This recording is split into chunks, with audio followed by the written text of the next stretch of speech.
ভারতের দিল্লিতে শেখ হাসিনা আজ অনলাইনে বা অফলাইনে সাংবাদিকদের সঙ্গে যুক্ত হবেন কিনা তা নিয়ে যখন কৌতূহল তুঙ্গে এবং আওয়ামী লীগের নেতা কর্মী সমর্থকদের মধ্যে একরকমের প্রত্যাশার জোয়ার, তখন ভারতের প্রথিতযশা সাংবাদিক শেখর গুপ্তের অনলাইন সংবাদ মাধ্যম দ্য প্রিন্টে একটা এক্সক্লুসিভ ইন্টারভিউয়ে বিশেষ সাক্ষাৎকারে শেখ হাসিনা বলেছেন, ভয় দেখিয়ে ভোট হতে পারে না। একটা নির্বাচন হতে হলে সেই নির্বাচনকে সুষ্ঠু, অবাধ এবং বৈধ হতে হলে, ফ্রি, ফেয়ার এবং লেজিটিমেট হতে হলে ভোটারদের তার পছন্দের দলকে এবং প্রার্থীকে পছন্দ করে নেওয়ার অধিকার থাকে।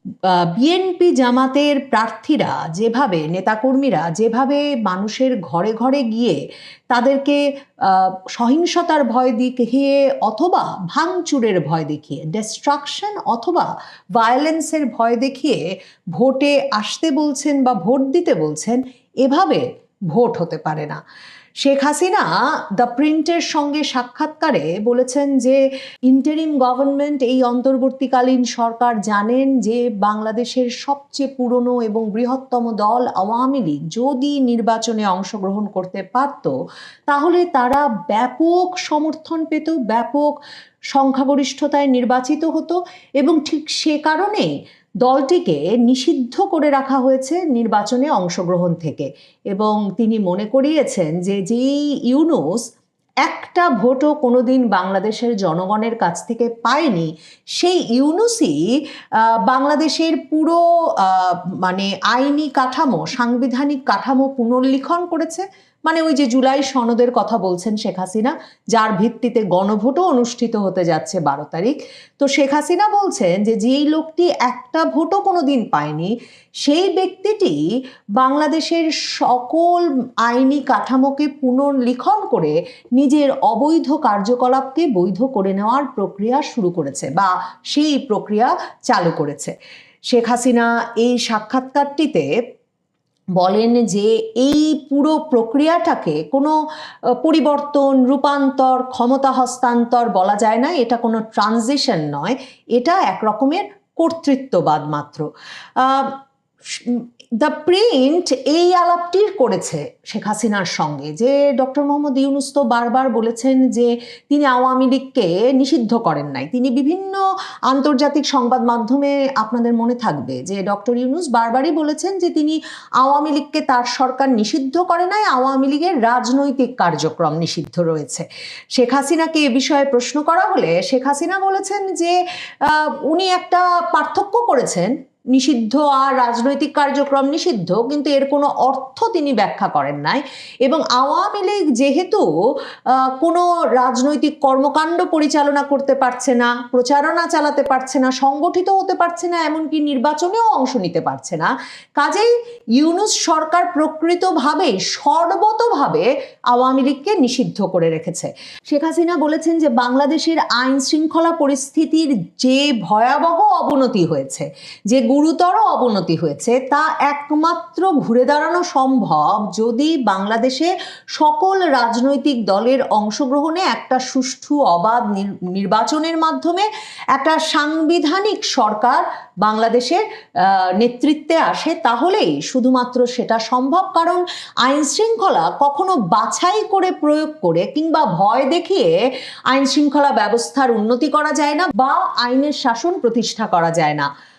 শেখ হাসিনার এই সাক্ষাৎকারটি যখন এসেছে, প্রিন্ট লিখছে, তার মাসখানেক আগেই মাত্র ওসমান হাদির মৃত্যুর পর বাংলাদেশে ভয়াবহ সহিংসতার ঘটনা ঘটেছে। প্রিন্ট সেটা 18ই ডিসেম্বরের হাদির মৃত্যুর ঘটনার পরের সহিংসতা, প্রথম আলো, ডেইলি স্টারের অগ্নিসংযোগ, এসবগুলোর কথা মনে করিয়ে শেখ হাসিনাকে প্রশ্ন করেছিল এবং শেখ হাসিনা তার উত্তরে বলেছেন যে বাংলাদেশে যেহেতু এখন এমন একটা সরকার বসে আছে ক্ষমতায় যারা অনির্বাচিত এবং যারা কোনো রকম, যাদের কোনো জনপ্রিয়তার কোনো ম্যান্ডেট নাই, পপুলার ম্যান্ডেট নাই, মানে জনপ্রিয়তার ভিত্তিতে নির্বাচিত হয়ে তারা আসে নাই, কাজেই তারা এক্সট্রিমিস্ট ফ্যাকশনগুলোকে, চরমপন্থী গোষ্ঠীগুলোকে বাংলাদেশের রাজনীতি দখল করে নেওয়ার সুযোগ দিয়েছে।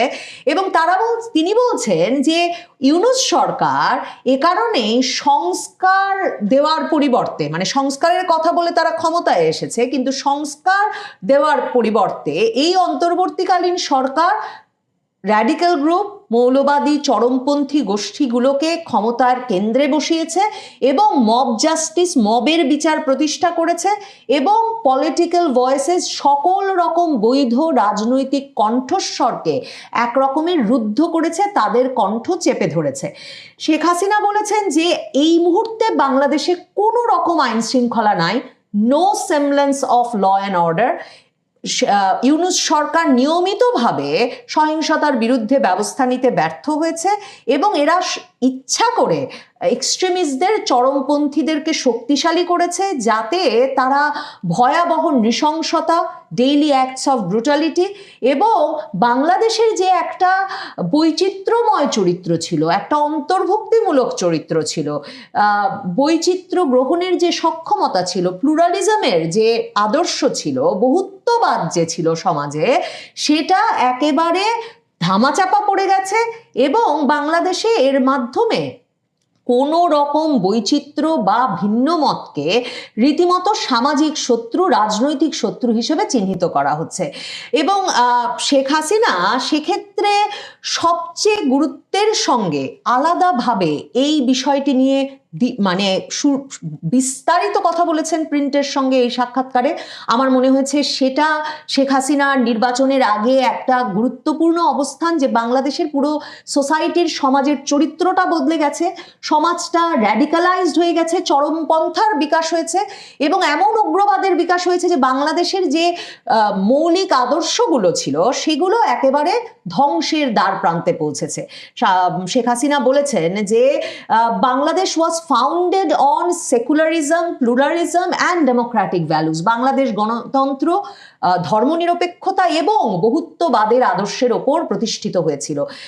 কিন্তু এখানে তিনি রীতিমতো জামায়াতে ইসলামীর নাম উল্লেখ করে এই সাক্ষাৎকারটিতে তিনি উদ্বেগ প্রকাশ করেছেন। তিনি বলেছেন যে জামায়াতে ইসলামী এবং অন্যান্য চরমপন্থী গোষ্ঠীগুলোকে ইউনূস সরকার পুনর্বাসন করবার মাধ্যমে বাংলাদেশের যে জাতিগত চরিত্র, সেই চরিত্রটাই নষ্ট হয়ে গেছে, threatens the very fabric of our nation.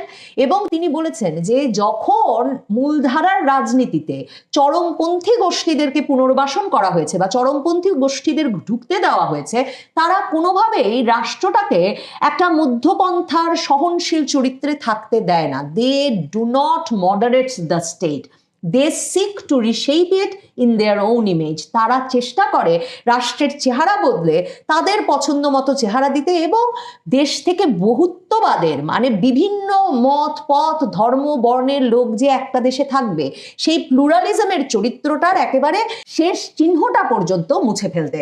Sheikh Hasina এটা বলে, মানে তিনি বলেছেন যে এটা একটা deeply concerning trajectory for Bangladesh. বাংলাদেশের জন্য এটা একটা গভীরভাবে উদ্বেগজনক ধারা, যেটা বাংলাদেশের সমাজটাকে বহুভাগে বিভক্ত করে ফেলেছে এবং সবচেয়ে গুরুত্বপূর্ণ, গুরুতর সমস্যা যেটা বাংলাদেশকে, এটা একেবারে আন্তর্জাতিক বিশ্ব থেকে আলাদা করে ফেলছে। আন্তর্জাতিক বিশ্ব মুখ ফিরিয়ে নিচ্ছে বাংলাদেশ থেকে, কারণ তারা কোনোভাবেই এই যে মব ভায়োলেন্স দ্বারা, মব সহিংসতার মাধ্যমে একটা দেশ পরিচালিত হচ্ছে কিংবা একটা দেশে সংখ্যালঘুরা ক্রমাগতভাবে নির্যাতনের শিকার হচ্ছেন, এই বিষয়গুলো আন্তর্জাতিক সম্প্রদায় মেনে নিতে প্রস্তুত না, তাই তারা বাংলাদেশ থেকে মুখ ঘুরিয়ে নিচ্ছে। এবং শেখ হাসিনা সুস্পষ্টভাবে দ্য প্রিন্টের সঙ্গে এই সাক্ষাৎকারে বলেন যে এগুলো কিন্তু কোনো থিওরিটিক্যাল কনসার্ন না, এগুলো কোনো মানে পুঁথিগত বা তাত্ত্বিক উদ্বেগ নয়, এটা এরই মধ্যে বাংলাদেশের রাজপথে, বাংলাদেশের পরিস্থিতিতে একেবারে পরিষ্কার। শেখ হাসিনা বলেছেন যে জামাতের উত্থানের সঙ্গে সঙ্গে বাংলাদেশে আরো একটা ভয়াবহ ঘটনা ঘটছে, সেটা হচ্ছে ঐতিহাসিক যে সত্যগুলো সেগুলো একেবারে উদ্দেশ্যমূলকভাবে সেই ঐতিহাসিক সত্যগুলোকে প্রশ্ন করা হচ্ছে এবং ঐতিহাসিক সত্যগুলোর যে বয়ানগুলো সেগুলো একরকম ভেঙে দেওয়া হচ্ছে, সেগুলো নতুন করে তাদের বয়ান প্রতিষ্ঠার চেষ্টা হচ্ছে। রিভিশনিজম দেখা যাচ্ছে, বাংলাদেশের ইতিহাস নতুন করে লেখার প্রচেষ্টা চলছে।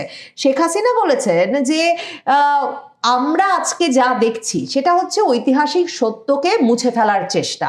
যখন এই যে নতুন করে যারা ইতিহাস লিখতে চায় কিংবা চরমপন্থীরা, তারা সবসময় 1971 সালে পাকিস্তানের কাছ থেকে বাংলাদেশের যে স্বাধীনতা বহু প্রাণের বিনিময়ে অর্জিত হয়েছিল সেটাকে তারা সবসময় হালকা করে দেখাতে চায়। তারা চায় পাকিস্তানি শোষক আর নিগৃহীত বাঙালির মধ্যকার যে পার্থক্য, যে শোষণ শাসনের ইতিহাস, সেটা মুছে ফেলতে। এবং তিনি বলেছেন যে এর মাধ্যমে তারা আওয়ামী লীগকে রাষ্ট্রের শত্রু হিসেবে দেখাতে চায়, যেটা কোনোভাবেই সত্য প্রমাণ করা তাদের পক্ষে সম্ভব হয় না। এরপর শেখ হাসিনা যে কথাটা বলেছেন সেটা দ্য প্রিন্ট তাদের সাক্ষাৎকারে বড় করে হাইলাইট করেছে, বিশেষ গুরুত্ব দিয়েছে।